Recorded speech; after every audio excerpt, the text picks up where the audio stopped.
Allergy season is in full swing in Charlotte, as you can probably tell with all the sniffling and the sneezing. I've been suffering myself, but you can't get really a scope of how bad the pollen is in the city until you actually count it. I started today, but I quit at 500. Well, meteorologist John Ahrens went to a lab in South Park that actually does make exact measurements.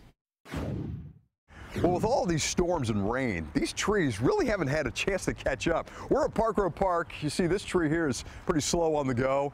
This one over here doing a little bit better, but not by much. Now that we're warming things up, the count will be really picking up. You just can't escape it. And the minute we get to the car, sneezing. Yep. Coughing. All of the furniture on our patio is already coated in yellow. It's ridiculous. Of course, that pollen is everywhere. I mean, you can see it here on the car. You're walking down this parking lot and you see that line, but there's so much going on that the human eye cannot see.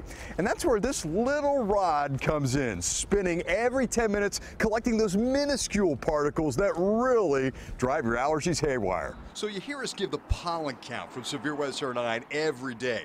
Well, this is where we get those numbers. The Carolina Asthma and Allergy Center, scientists like Brendan Jansen, will take that sample and inject a little chemical to give it some color and turns that into this. Of like hundreds of different type of pollen on there. And then he starts counting and counting and counting. Sometimes he has to sit there for hours every day.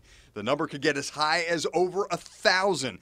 Each type needs to be classified from this massive manual of nuisances. Do you need that mental break from staring at the microscope for a long time? Charlotte has one of the largest tree canopies in the country. We've had near record rains. If you think the allergy season's bad now, you're going to have a rough couple weeks.